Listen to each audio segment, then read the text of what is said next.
Hi hello. ഇന്ന് നമുക്കൊരു day in my life video കണ്ടാലോ? Day in my life video മാത്രമല്ല, ഇതിൽ കൂടുതലും ക്ലീനിങ് ആണ് കാണാൻ പോകുന്നത്. ആദ്യം തന്നെ പല്ല് തേച്ച് തുടങ്ങാം. സൺഡേ ഹോളിഡേ ആയതുകൊണ്ട് 9 മണിക്കാണ് ഞാൻ രാവിലെ എണീറ്റത്. പല്ല് തേച്ച് കഴിഞ്ഞപ്പം തന്നെ ചായ കുടിച്ചു. പതിവില്ലാതെ മഴയെല്ലാം കുറഞ്ഞ് സൂര്യൻ സാറ് സ്പോട്ടഡ് ആയിട്ടുണ്ട്. താൻ പാതി ദൈവം പാതി എന്നാണല്ലോ. ആദ്യം തന്നെ വിളക്കിൻ്റെ അവിടെ നിന്ന് തുടങ്ങാം. വൃത്തിയാക്കി വെച്ചിട്ട് തന്നെയാണ് അവിടെ കിടന്ന് പൊടിയടിക്കുന്നത്. ചൂലെടുത്തിട്ടുണ്ടോ ഇനിയിപ്പോൾ കുറച്ചു നേരം തൂക്കാം. വെയിലുറച്ച് വന്നതുകൊണ്ട് കട്ടിലിൽ കിടന്ന ബെഡ്ഷീറ്റൊക്കെ അയമേൽ സ്ഥാനം പിടിക്കാനായിട്ട് പോയിട്ടുണ്ടേ. ഇതാണ് ഗൈസ് ഞാൻ കിടക്കുന്ന മുറി. ഇതാണ് എൻ്റെ കട്ടിൽ. അതാണ് എൻ്റെ തലയണ. ആഴ്ചയിൽ 2 വട്ടമെങ്കിലും ബെഡ്ഷീറ്റും തലയണക്കവിനും മാറ്റണം എന്നാണ്. എനിക്ക് നേരം കിട്ടുമ്പോഴെല്ലാം മാറ്റാൻ പറ്റുള്ളൂ. അതുകൊണ്ടാണ് എല്ലാ ഞായറാഴ്ചയും ഞാൻ ബെഡ്ഷീറ്റും തലയണക്കവിനും കഴുകിയിടുന്നത്. ഇപ്പം അതിന് വേണ്ടിയിട്ടാണ് ഈ ബെഡ്ഷീറ്റും തലയണക്കവിനൊക്കെ എടുത്ത് മാറ്റി വെക്കുന്നത്. അതും പോരാഞ്ഞിട്ട് ചിലന്തി വല അടിക്കണം. ചിലന്തി വല അടിക്കുമ്പം ഇതൊന്നും അതിൽ വീഴാൻ പാടില്ലല്ലോ. തുടക്കം തന്നെ നൈസിന് പണി തന്നിട്ടുണ്ട്. സാധനം കയ്യിലിളകിയിരുന്നിട്ടുണ്ട്. പിന്നെ അത് കുത്തിക്കയറ്റി. പിന്നെയും താഴെ പോയി. ഞാൻ എന്തുവാ ഈ കാണിക്കുന്നത് എനിക്ക് തന്നെ അറിയാൻ പാടില്ല. പിന്നെ അത് ഒരുവിധം വലിച്ചൂരി എടുത്തിട്ട് അത് പിന്നെയും ഫിറ്റ് ചെയ്ത് വെച്ചു. അല്ലെങ്കിലും ഇതുപോലുള്ള കാര്യങ്ങളൊക്കെ ചെയ്യാനിറങ്ങുമ്പോൾ ക്ഷമ വേണം, സമയമെടുക്കും. അങ്ങനെ അവസാനം നമ്മൾ വിജയിച്ചിരിക്കുകയാണ്. സാധനം സെറ്റായിട്ടുണ്ട്. പിന്നെ അങ്ങോട്ടും ഇങ്ങോട്ടും മാറാലയടിയാണ്. ആ സാധനം കൊണ്ടൊന്നും അടിച്ചിട്ടൊന്നും ഒരു കാര്യവുമില്ല. വെറുതെ തിരിച്ചും പിരിച്ചും നിൽക്കുന്നതല്ലാതെ. എന്നാൽ പിന്നെ ആദ്യം തന്നെ ഈ ചൂലെടുത്തങ്ങ് അടിച്ചാൽ പോരായിരുന്നോ? ഇത്രയും നേരം അതിൻ്റെ അടുത്ത് കിടന്ന് മല്ല് പിടിക്കേണ്ട ആവശ്യം ഉണ്ടായിരുന്നോ? എനിക്ക് പിന്നീടാ മക്കളെ തോന്നിയത്.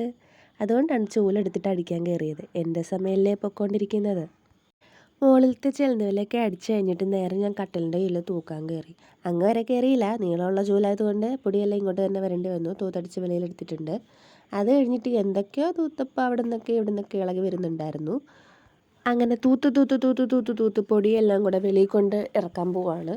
എൻ്റെ മിക്ക ഞായറാഴ്ച ദിവസം ഇങ്ങനെ തൂക്കാനും തുടയ്ക്കാനുമായിട്ട് പോകാറുണ്ട്. നേരത്തെ കിടന്ന ബെഡ്ഷീറ്റൊക്കെ കഴുകാനായിട്ട് മാറ്റിയിട്ടിട്ട് പുതിയ ബെഡ്ഷീറ്റ് വിരിക്കാൻ പോവാണ്. അതെല്ലാം തല്ലിക്കുടഞ്ഞ് വിരിക്കുകയാണ്. പിന്നെ തലയണക്ക വീണെടുത്തിടുന്നുണ്ട്. ഈ ജോലിയും കൂടെ കഴിഞ്ഞ് കഴിഞ്ഞാൽ നമുക്ക് കുറച്ച് കാര്യങ്ങളോട് ചെയ്ത് തീർക്കാനായിട്ടുണ്ടായിരുന്നു. പിന്നെ തലയണയൊക്കെ എടുത്ത് വെച്ചു. അത് ഈ ദിവാങ്കോട്ടിൻ്റെ തലയണയാണേ. ഫോൺ സപ്പോർട്ട് ചെയ്ത് വെക്കാൻ വേണ്ടിയിട്ട് അവിടെ എടുത്ത് വെക്കുന്ന. അപ്പുറത്ത് കുറച്ച് ഗ്യാപ്പ് ഉണ്ട്, അല്ലെങ്കിൽ ഫോൺ താഴെ പോവും. പിന്നെ ഞാൻ എൻ്റെ പുതപ്പൊക്കെ മടക്കി അടുക്കി അവിടെ എടുത്ത് വെക്കുന്നുണ്ട്. അങ്ങനെ ഷീറ്റൊക്കെ വിരിച്ച് അവസാന ലുക്ക് ഇതാണേ. അങ്ങനെ പണിയൊക്കെ എടുത്ത് ക്ഷീണിച്ച് കഴിഞ്ഞിട്ട് നേരെ ഞങ്ങൾ പോകുന്നത് മാമൻ്റെ വീട്ടിലാണ്. ചക്ക എടുക്കാൻ വേണ്ടി പോവുകയാണ്. ഇന്ന് സൂര്യൻ സാർ നല്ല കട്ടയ്ക്ക് തന്നെ പിടിച്ച് വയ്ക്കുന്നുണ്ട്. നല്ല വെയിലുണ്ടായിരുന്നു. ഇത് അവിടുത്തെ മാമൻ്റെ വീടിൻ്റെ തൊട്ടിപ്പുറത്തെ വീട്ടിലൊരു വീടാണ്. ആൾതാമസമൊക്കെ ഉള്ളതാണ്. ലൂക്ക അവിടെ പോയപ്പോൾ അവിടെ നിന്ന് കിട്ടിയതാണ് കടച്ചക്ക. അത് എടുത്ത് ഞാനും അമ്മയും കൂടെ തിരികെ വീട്ടിലോട്ട് വരുന്ന വഴിയാണ്. വലിയ ചക്ക, ദിസ് ഈസ് ചെറിയ ചക്ക. അത് കഴിഞ്ഞ് വീട്ടിൽ വന്ന ശേഷം എൻ്റെ കുറച്ച് തുണികളുണ്ടായിരുന്നു ഉണങ്ങാൻ വേണ്ടിയിട്ട് വെളിയിലെ അയയിലെടുത്തിടുകയാണ്. മഴയൊക്കെ ആയതുകൊണ്ട് തുടയ്ക്കേണ്ടെന്ന് കരുതിയതാണ്. പിന്നെ ഇന്ന് വെയിൽ വന്നതുകൊണ്ട് മാത്രം ഞാൻ തുടച്ചിടുകയാണ്. അതിൻ്റെ ഇടയ്ക്ക് ചേട്ടൻ പച്ചക്കറി വാങ്ങിച്ചുകൊണ്ട് വന്നു. പിന്നെ അത് പോയി വാങ്ങി. പിന്നെ അമ്മ അവിടെ നിന്ന് ചക്ക വറുക്കുമായിരുന്നു.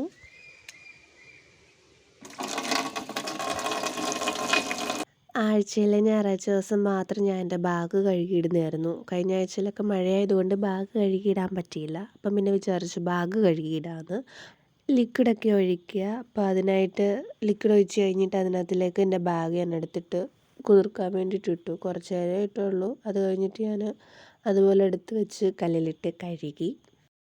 പിന്നെ കുറച്ചേറെ തുണികൾ നനയ്ക്കാൻ വേണ്ടിയിട്ടുണ്ടായിരുന്നു. അപ്പോൾ അതെല്ലാം ഞാൻ കുതിർത്തിടുക വെള്ളത്തിൽ തന്നെ. തുണിയെല്ലാം കുതിർത്തിട്ട് വെച്ച് കഴിഞ്ഞിട്ട് അത് കഴിഞ്ഞിട്ട് കിണറ്റിൽ നിന്ന് വെള്ളം കോരാൻ പോവാണ്. എനിക്ക് തലയിലൊഴിക്കാൻ ഞാൻ കിണറ്റിലെ വെള്ളമാണ് യൂസ് ചെയ്യുന്നത്. മഴയൊക്കെ പെയ്തിട്ട് കിണറെല്ലാം നിറഞ്ഞ് കിടക്കുകയാണ്. അത്യാവശ്യം വെള്ളം നല്ലപോലെ കയറിയിട്ടുണ്ടായിരുന്നു. അപ്പം തലയിലൊഴിക്കാനുള്ള വെള്ളം ഞാൻ കിണറ്റിൽ നിന്നാണ് കോരുന്നത്. അതൊക്കെ കോരിയെടുത്തു. കുളിക്കാനായിട്ട് പോവാണ്. അപ്പം നമ്മുടെ ഇന്നത്തെ വീഡിയോ ഇത്രയേ ഉള്ളൂ. ക്ലീനിങ്ങും എല്ലാം കഴിഞ്ഞു. കുളിച്ചിട്ട് വന്നു. അപ്പോൾ ഓക്കെ, ബൈ, ടാറ്റാ.